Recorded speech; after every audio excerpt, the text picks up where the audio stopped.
Game 3 of the NBA Finals was this past Sunday, and the Bucks are back in town, baby. Home cooking. Obviously treating the Milwaukee Bucks very well. Giannis Antetokounmpo looked about as comfortable at the line as one could be when they're not like in a jacuzzi. Bucks won 120-100. The series is 2-1. Renee, with Game 4 coming Wednesday in Milwaukee. I'm wondering, what do you think? Bucks going to make this 2-2? I do not think Bucks are going to make this 2-2. I think that when we said Suns in 5, I believe that was the Bucks win. I was telling a lot of people, because the Suns are a dominant team. They're a great team. It's really, really hard to beat a team 4 straight times in a row. I don't care how good you are as opposed to how not great they may be. Not saying the Bucks aren't great, but it's just very hard to do. So you kind of knew that the Suns were going to drop one, and that's their one. That's about it. I think that's it. Let me play devil's advocate, and I did pick the Suns to win this series. It feels to me like Giannis at the 5, and kind of like more generally the just saying, Giannis, you're big, go down low and score over everyone with hooks and everything, is much like Chris Paul making decisions in the pick and roll, not really a thing that the Suns can do anything about, especially if you get Ayton in foul trouble in the course of doing that. Now, there are some weird things, right? The first, I think if you look at the 2 40-point games, right? Giannis in the first 40-point game was like hitting all these weird floaters that you're like, wow, where'd that come from? And then Game 3, 13 of 17 from the line. It's amazing how different he looks when he's not scared to have the ball and go to the line and is willing to go down there and just be downhill and aggressive. He's the 2-time MVP. Is there an adjustment the Suns can make against that? Or is it, and can that be enough to extend this series to 6 or 7?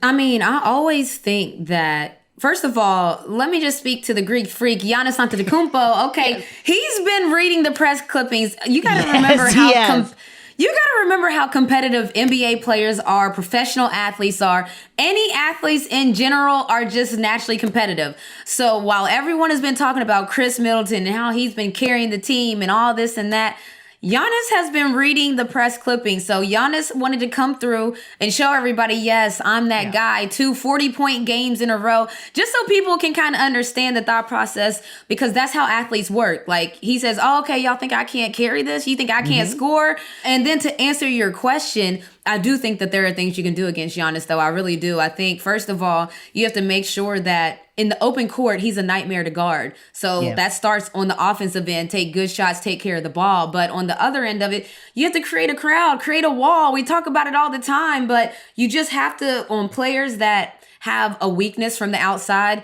you have to make it every time they come into the paint, you see multiple bodies, not just one-on-one, not just a quick stunt. And I know they have shooters, so I get that part too, but you got to pick poison. That's why it's called pick a poison. It's not going to be easy either way, but you just can't let Giannis go one-on-one to the basket, fillet, finger roll, dunk. Like, that's his specialty. So anytime in the playoffs, you don't want people doing their specialty, kind of like a Chris Paul, to your point, where that mid-range game, I mean, he's getting all he can, all you can eat buffet. That's Chris Paul right now. Well, when it's Bud was getting a lot of criticism, as is normal, about the pick and roll coverage after Game 1.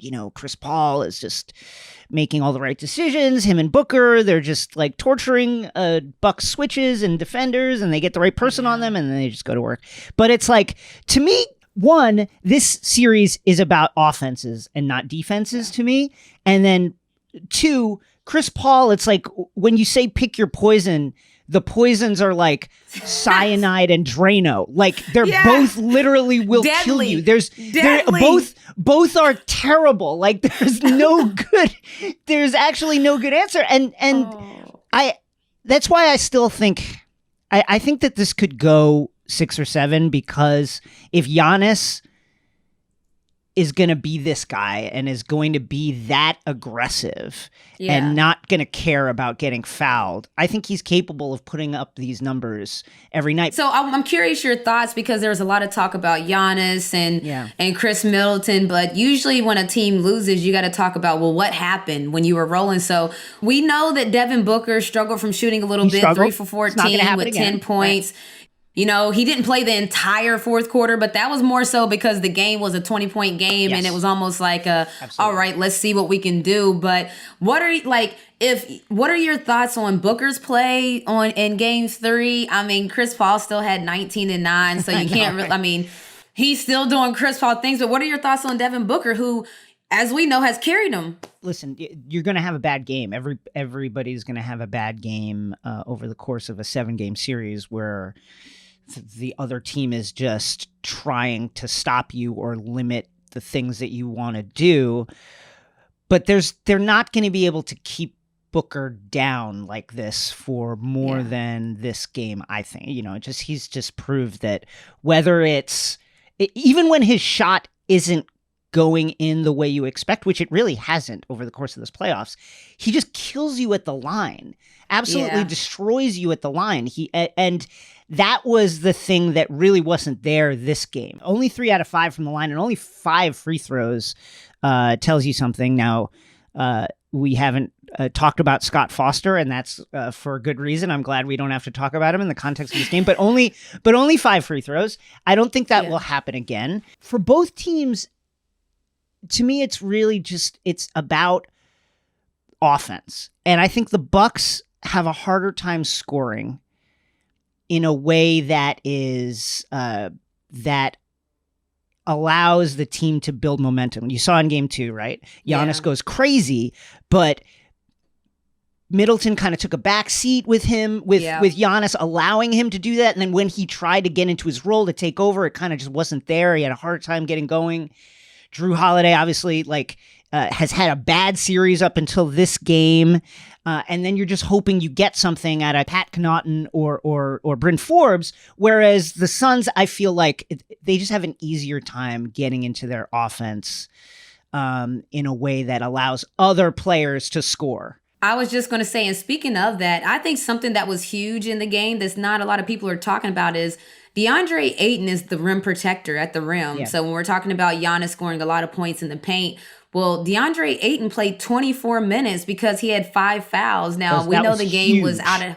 That was huge. I think that needs to be understood, that DeAndre Ayton, even in the first half alone, he had 16 points in the first half and 7 for 9 shooting in 20 minutes. And then out of the full 24 minutes that he played for the game, he finished with 18. But those 5 fouls that got him put on the bench, I think that not only changed the dynamics of the Suns' offense, but really that defensive anchor. Oh, for sure. That somebody that can meet people at the rim. I just felt like the rim protection wasn't there. But if you have your starting center sitting on the bench beside you, I mean, that's going to do that every time. Yeah, it just allowed Giannis to go absolutely crazy down low. And then there's not much you can do with him unless you have size to meet size and force to meet force. And with Ayton out, that was absolutely huge. I guess we should now mention that the Chris Paul streak of losses under games. I'm glad that no one's. It was a big storyline coming into it, right?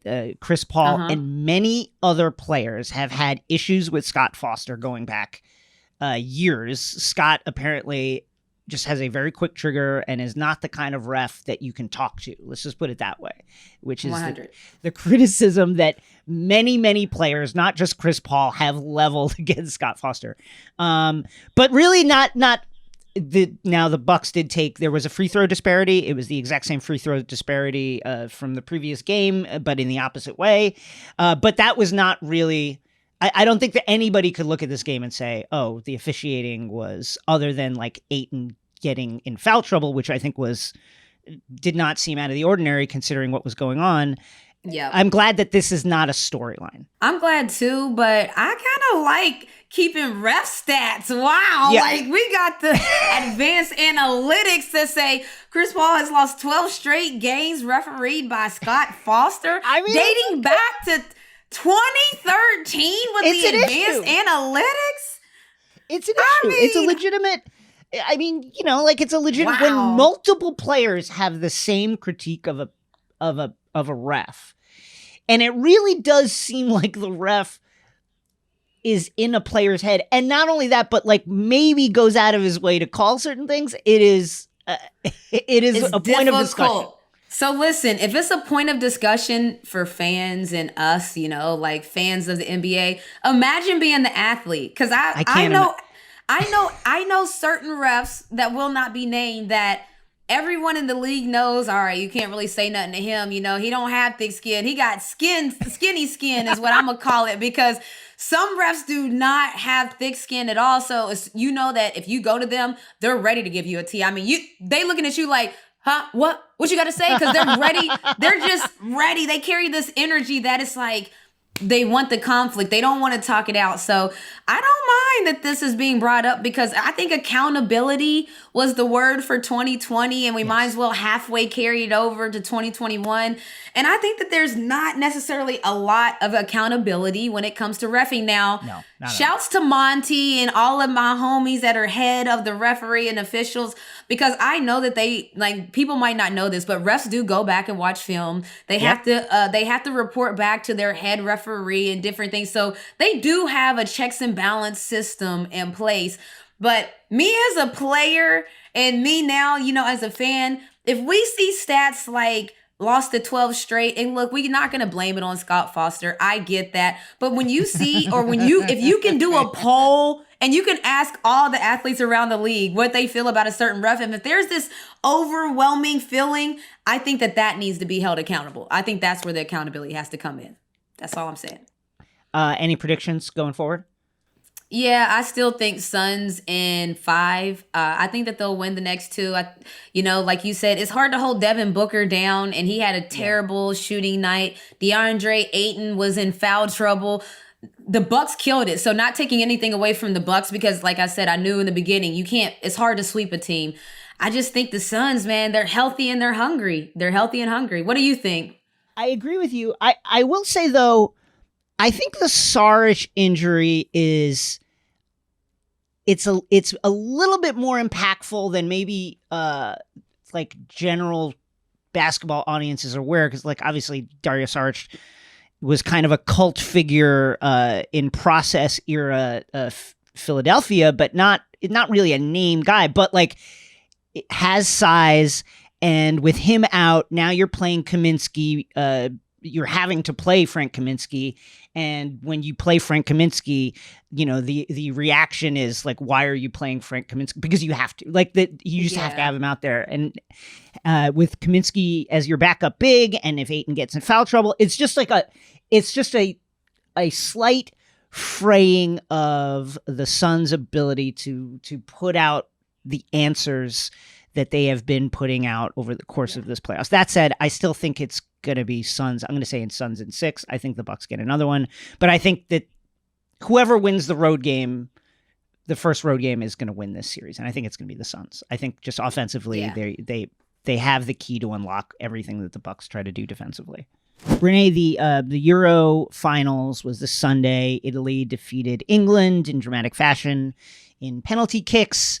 And as a result of that, there was a wave of racist abuse on social media from fans who were around Wembley Stadium, just directed toward the 3 black English players who missed penalties, Marcus Rashford, Jadon Sancho, and Bukayo Saka. It was so terrible that Boris Johnson, the Prime Minister of Great Britain, had to make a person who is not what you would call woke or even probably interested in questions about diversity and racial justice and social justice, had to make a statement. He said, quote, "To those who have been directing racist abuse at some of our players, I say shame on you, and I hope you will crawl back under the rock from which you emerged, but also continue to vote Tory." Now, he didn't say that last thing, but Sadiq Khan, the mayor of London, said those responsible for the disgusting online abuse, we must we have seen must be held accountable. The FA, the Football Association of England, said we could not be clearer that anyone behind such disgusting behavior is not welcome in following the team. We will do all we can to support the players affected while urging the toughest punishment possible for anyone. William, Queen Elizabeth's grandson, is president of the English Football Association. A whole hot mess, Jason. A whole hot mess. Over the course of the last several months, or 12 months, you should say, like, English players in the Premier League and for international games and matches have been kneeling. And this has been criticized by, many over there who called it kind of essentially gestures that were dividing people. And this just shows, number one, why black athletes in soccer, in international soccer, in England in particular, continue to kneel. And just why this is such a vital issue to them, and one that continues to be misunderstood. Really, really, really awful stuff, Renee. And just imagine, I know that people I know people don't typically just right away put themselves in the other person's shoe, but you got to remember, England lost to Italy. So those players that missed those kicks, those players that didn't necessarily perform to how they would, because here's the spoiler alert that some fans may not realize when they're going at an athlete. They wanted to win too. I don't know why some people, when athletes have bad games, when athletes play bad, they're like, oh, come on, you're taking this thing. Athletes always want to win. So for Rashford, Sancho, and Saka, they wanted to win. So when they missed the kicks, you don't think that they already felt bad enough on their own, because again, professional athletes know when they're not playing great and know when they are, know the opportunities missed. So then on top of that, being bummed after losing the game, again, we're talking about a tournament final here. Then you go online and you see just the worst things that you could see. I mean, just offensive really language terrible to the people, and to the fact that Boris Johnson had to say something like, that's shocking. Think about how crazy that is, that it was so bad that the prime minister, flip it. Imagine if the U.S. men's or women's national team was getting so badly racially abused by American fans that Joe Biden had to make a statement. That's what we're talking about. That's crazy. Truly, truly troubling. And listen, I know, okay, so there's no one else that can say this with more confidence. I was a professional athlete for 11 years. Sports, yes, was a big part of my life. But people got to really remember that we're talking about sports here. So when you start to do things in real life, IRL, to where now London's Metropolitan Police said on Monday that they would investigate offensive and racist social media comments being directed towards footballers. Now when you might actually go to jail for stuff, defaming somebody's property and messing up somebody. What are y'all doing? I love sports fans. I love the crazy. I love the crazy support. But what are y'all doing? That's too much. People got to learn the line, Jason. There's a line not to cross. This is unfortunately part of a feels like part of a cultural shift post-Brexit, post-Trump that is happening kind of everywhere in the West.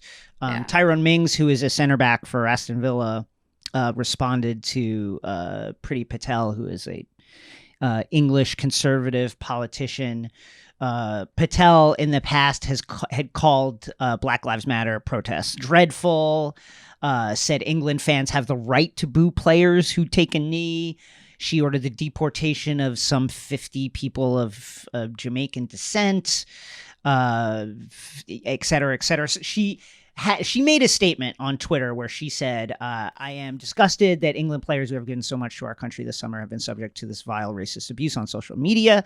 And then Tyron Mings, center back for Aston Villa, responded with, you don't get to stoke the fire at the beginning of the tournament by labeling our anti-racism message as, quote, gesture politics, and then pretend to be disgusted when the very thing we're campaigning against happens, which I think sums it up beautifully. This is, racism it has very unique and particular forms at different countries, and the things that the English footballers are having to deal with are really, really, really crazy. Like, imagine Musa Okwonga of The Guardian brings up a great point. It's like, as athletes, it's awful. You're the focus of this. But like, to a certain extent, you get used to it. You can shut out the things that you hear. But 100%. Like their families, their loved ones who can't even go online to look at a post or to look at a highlight or anything like that, because they're going to see these things and they're going to have to wonder, as I'm sure they all are wondering now, like, what if some crazy fan just decides to take it to the next level? Exactly. That's why you have to stop stuff. That's the whole point. Like, what I meant by there's a line. Like, we play a sport that we love, and I've been a professional athlete like most of my life, and I say that meaning I've taken sports serious since I was young. Before I went to UConn, before I became a pro athlete, I took basketball serious. So this is coming from somebody who takes basketball very serious. But what are we doing, fans? Like, this is crossing the line.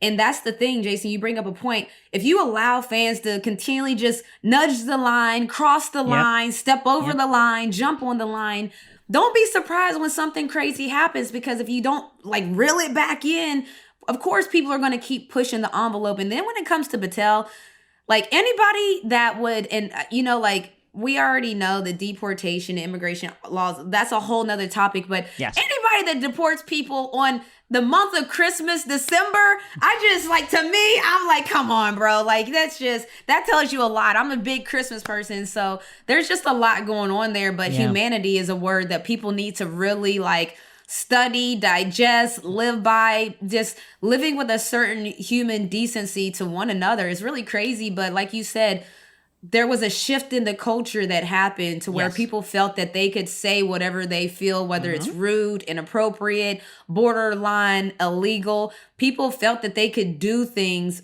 whatever they felt like they could do, they were doing it. And now we've gotten to the point where people are out of control. They're out of control. Yeah.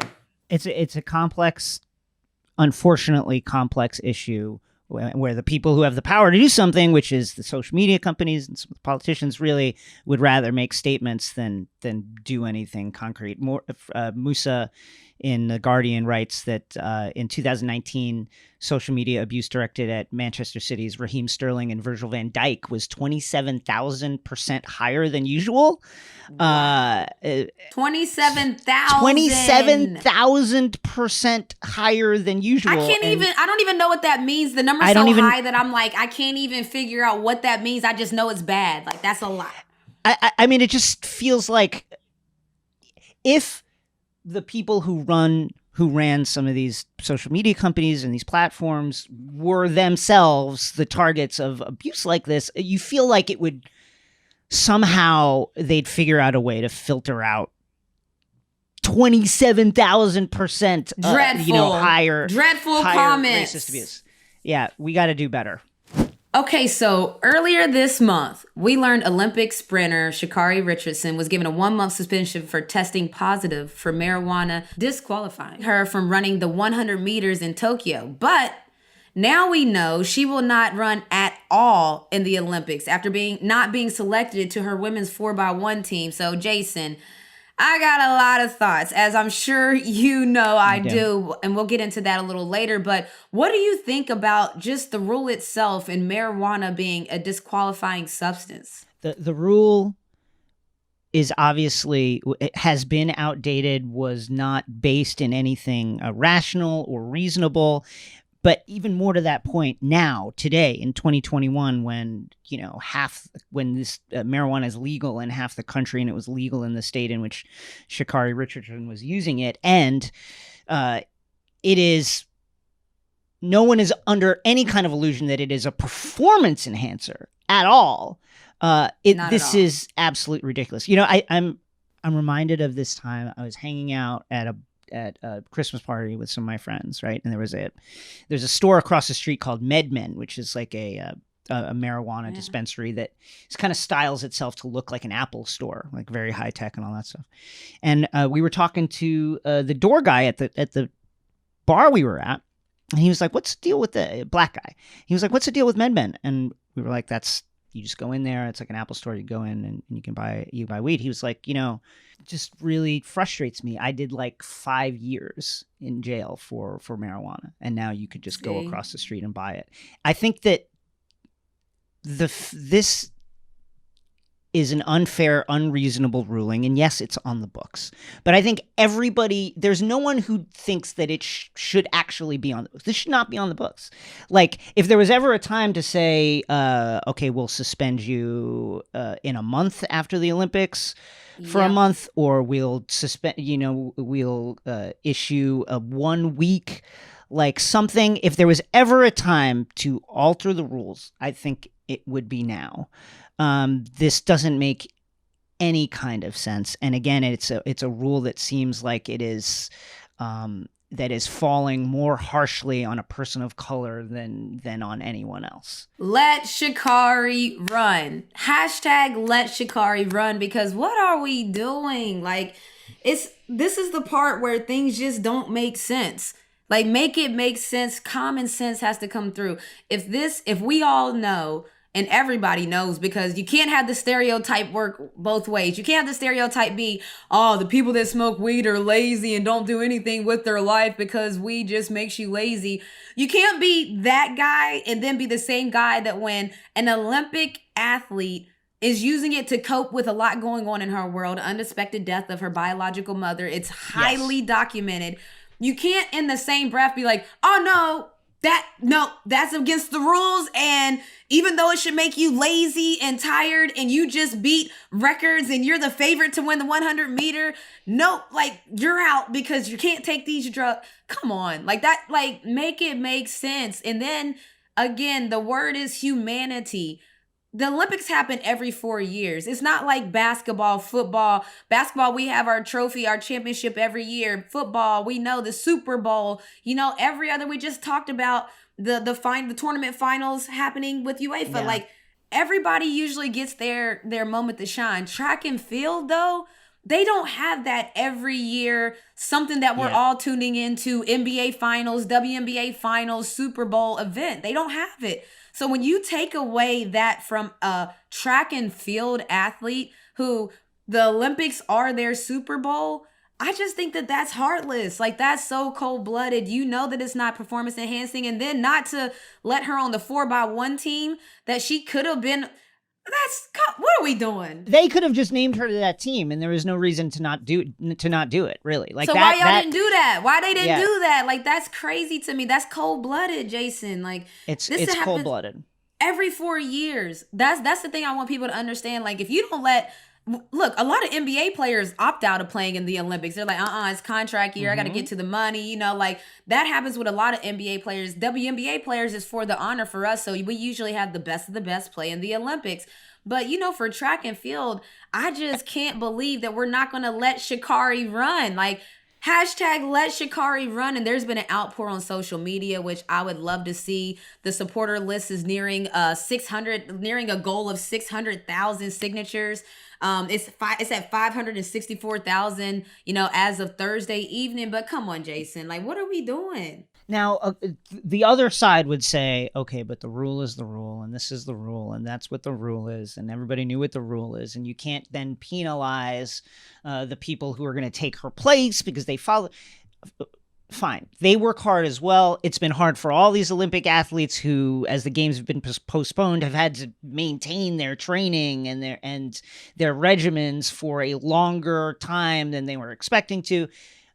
But Sha'Carri deserves to run. Again, this is a rule that is grounded in a understanding of a substance that is old, that is outdated, that is no longer reflective of the current situation in our country. Again, a legal substance in half the country, in the state where she was when she consumed it, and not performance enhancing. This is not a steroid. This is not something that helps you recover. This is not help. This is a substance that is prescribed by medical professionals and is used for recreational usages across the country legally, and that does not help you run faster. It's just really sad. It does not help you run faster. I just, for the people that are like the buy the book and want to throw the book at you, look, I get it. I know that a lot of people at work on a day-to-day basis do something that maybe necessarily is against the rules. Are you supposed to clock in at 9? Are you late? Are you supposed to clock out at 5? I'm only saying that because athletes, we got a lot of rules. I want people to understand, like, from the athlete point of view, we got a lot of rules. We live our life in front of everybody. No, this isn't a woe is us thing. No, this isn't yes, athletes get paid a lot of money. It's still, I don't know how to say this to people for them to understand. Making a lot of money does not equate to not having emotions or feelings. So when athletes go through things and they have feelings, even though they have a lot of money or they have a lot of good situations, when they're going through things like the death of your biological birth mother, awesome. That ain't no telling how you would handle it. Ain't no telling how I would handle it. I can guarantee you right now, if anything happened to anyone in my family, ain't no telling what I'm going to do. There's also the story of Brianna McNeil, who, now this young lady, first of all, no one wants to talk about what's going on in their personal life, air their laundry out to the world. But Brianna had to, because the Olympic Committee came knocking about drug testing a few days after she had gotten an abortion. Well, she let them know, hey, look, I was going through some things. I was in my room, sad, devastated, not feeling great. Sorry, I missed the drug test. Another 6 months. I think, and there were technicalities where she didn't get the exact date right of when she got the abortion and blah, blah, blah. But it's human decency. Y'all hear what these people are going through? I will just say this. I think that there is, with regards to sports in the year of COVID, the year plus of COVID, and the things that have had to happen in order for leagues and tournaments and the Olympics to go forward, I think that there is a tendency amongst, I think the general public and of governments, and to kind of like give the sponsors, the corporations, the people that organize these events like a pass in the way they do things, and much less of a tendency and in fact like a defensiveness against individuals who need that similar break. Can we just like let this one slide for Sha'Carri? No. But when, the majority of Japanese people who are polled are against the Olympics, don't want it to happen, in fact, are in the midst of a COVID lockdown, guess what? We made these, we have obligations to our sponsors and to this company and that company, and we just can't do anything about it. We can't do it. That needs to be balanced out. However that works. The rules should not be written in concrete. It shouldn't be written in stone so that nothing can be changed. We need to, and this is like a much bigger problem than just, I think, sports leagues are capable of taking on their own. This is like governmental stuff. This is big, but like there needs to be a generally speaking, a recalibration about the kind of like obligations people have to go through to deal with the economy. This is just 100%. Let Sha'Carri run. Just let her run. Like the amount of things that normal everyday people in Japan now are having to deal with, and just so they can have the Olympics there. Like let's give regular people a break. The people who are actually competing in this a break, and just let Sha'Carri run. Let Sha'Carri run. Stop playing.